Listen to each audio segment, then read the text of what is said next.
Job.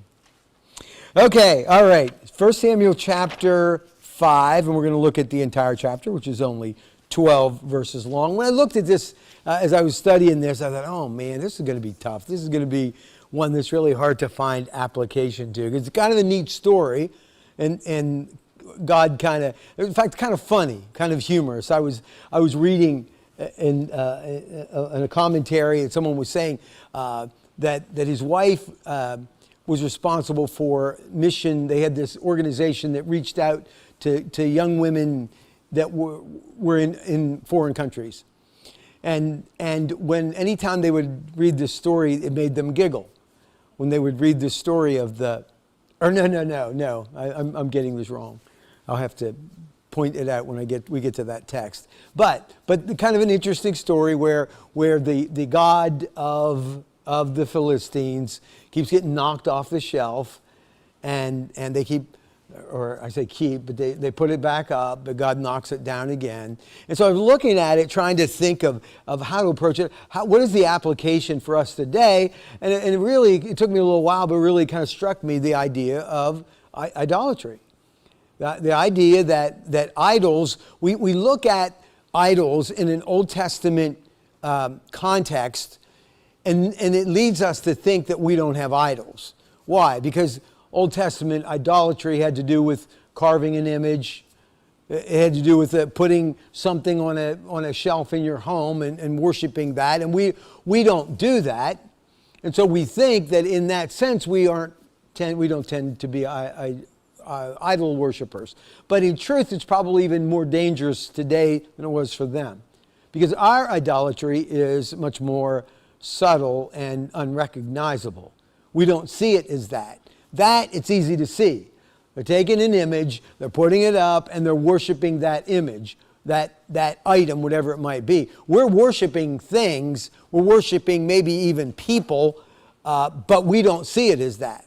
We don't recognize it as that. And for that reason, I think idolatry in our world is probably more dangerous than the idolatry of, only more dangerous in the sense that we don't really recognize it as such. It's dangerous in whichever setting it is. But we're going to look at here God on a shelf from 1 Samuel chapter 5. Here's what it says. When the Philistines captured the Ark of God, they brought it from Ebenezer to Ashdod. Then the Philistines took the Ark of God and brought it into the house of Dagon and set it up beside Dagon. So Dagon was their god, and it was, as it seems best to understand it, as kind of a god of fertility, is what it seemed like it was. But remember, in those cultures, there was generally a god for whatever your particular need was. There wasn't one overarching, all-powerful God. There were multiple gods that would meet the needs that you would have had in your life. And so the fact that they take the Ark of the Covenant and they place it in the house of Dagon and set it up beside Dagon would lead us to believe what? What would your thoughts be to what they view the Ark of the Covenant and what they view their god Dagon? What does that seem to indicate?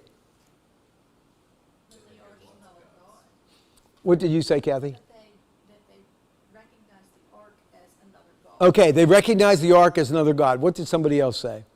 There were multiple people who spoke. Somebody else said something there? They think there's many gods. They think there's many gods. And it's this idea that another god is good. Well, good.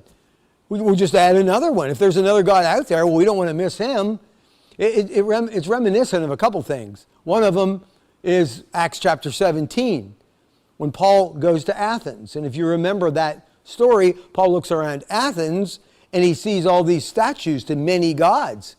In fact, they were so concerned about making sure they covered all the gods, they set up a statue to the unknown God. Just in case they forgot one, they missed one, they overlooked one. They put one to the unknown God. And what Paul did when he spoke in Athens was he said, I see you're very religious people. You have all of these idols. He says, even to the unknown God. And he said, I'm here to tell you who he is, who that unknown God is. And he spoke of Jesus to them. And so this idea that my God isn't the only God, and if I'm missing out, if there's another God out there, well, then I need to get him too. In India, this is a huge problem. In India, I had a friend that was a missionary there for a while. And he said that it was tough because you go into India, you go into a community, you say, let me introduce you to Jesus, I'm going to share the gospel. And they would say, yeah, we want Jesus. And they would say they believe in Jesus, and they would take their Jesus statue and just put it up on the shelf with all the other gods that existed. The idea that all gods are equal, all gods are valuable, and so we want them all. And so this in contrast to Israel, right? Israel would not have done this, would they? I mean, even Israel, in their disobedience, I don't believe would take a statue of Dagon and put it in the temple. But here, it's just simply adding another god to the list of many gods that existed. And when the people of Ashdod rose early the next day, behold, Dagon had fallen face downward on the ground before the ark of the Lord. And so they get up in the morning, and there he is laying on the floor.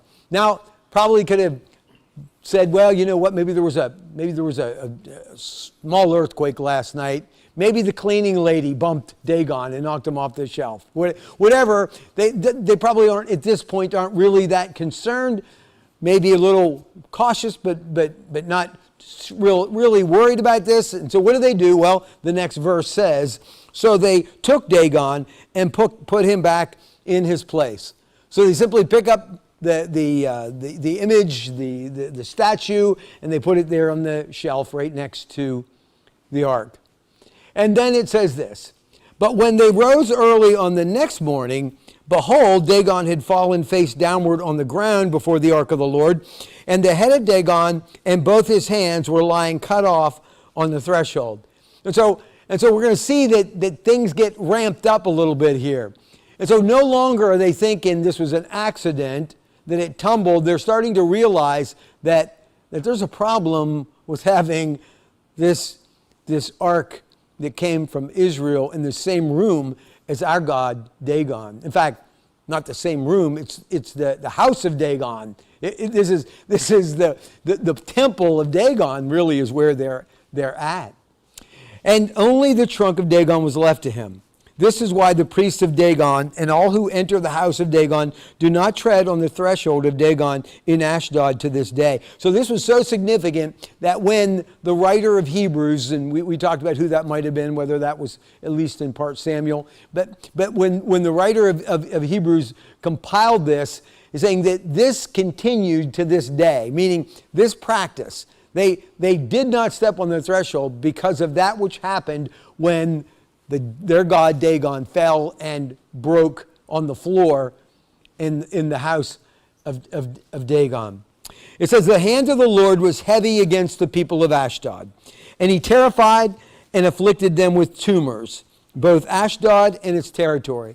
So the word tumor, which we generally think in terms of like a cancer's growth or something like that, but the word tumor actually means kind of like a boil.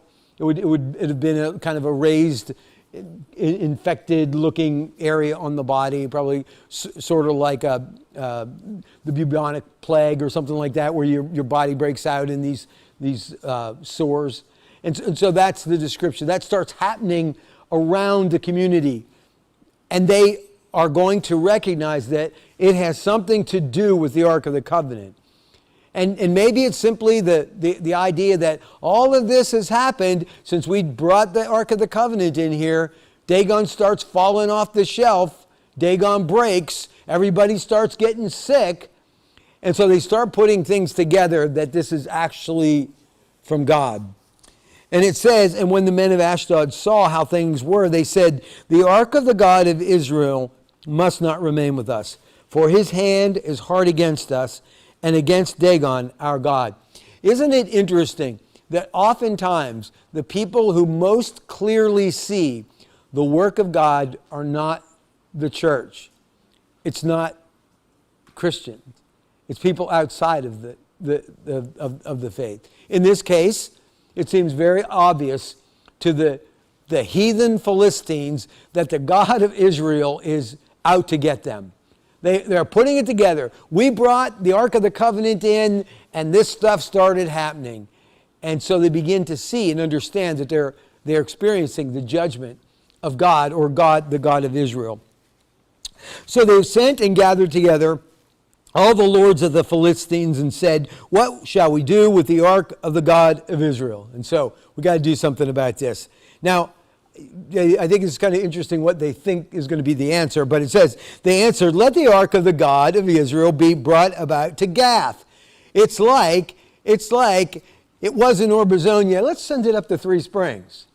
Let's send it to another place. Did they really think that this was a localized problem?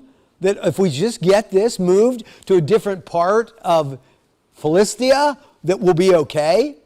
Or is this really just a kind of game of hot potato? I want to get this out of here because of the problems that exist, not really worried about what's going to happen when it arrives in Gath or wherever. So they brought the Ark of the God of Israel there. But after they had brought it around, the hand of the Lord was against the city, causing a very great panic. And he afflicted the men of the city, both young and old, so that tumors broke out on them.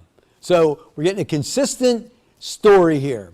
This is what happens when the Ark of the Covenant arrives. And so now it's clearly associated with the Ark of the Covenant.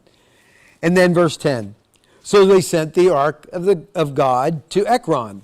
But as soon as the Ark of God came to Ekron, the people of Ekron cried out, "They have brought around to us the Ark of the God of Israel to kill us and our people." And so even before the Ark gets there, what gets there first? The message about what's happening when the Ark of God arrives. So before a tumor even breaks out on them, they recognize this is what's going to happen if we allow this to continue. And so verse 11 then says, "They sent therefore and gathered together all the lords of the Philistines and said, 'Send away the Ark of the God of Israel and let it return to its own place, that it may not kill us and our people.' For there was a deathly panic throughout the whole city. The hand of God was very heavy there. The men who did not die were struck with tumors, and the cry of the city went up to heaven." And so this understanding, finally, we've moved this everywhere we can in Philistia. Let's get this out of here. Let's get this back to where it belongs. We're going to send this back to Israel. So when I was reading about the Ark of Covenant, put on the shelf with the god Dagon, I thought of this next picture we have here. And that is what? That's the elf on the shelf, right? And this we're looking at today is God on a shelf. And that's really the way they're viewing God.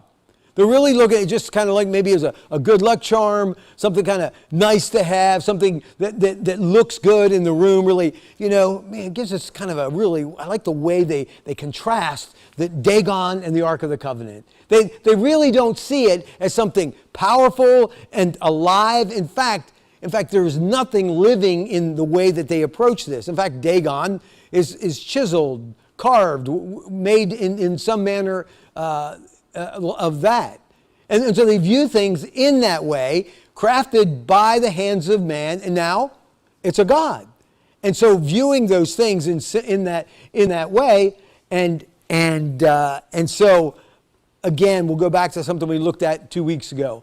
Really looking at these things simply as something that maybe will bring us good luck. Good fortune will come because we have this in our house.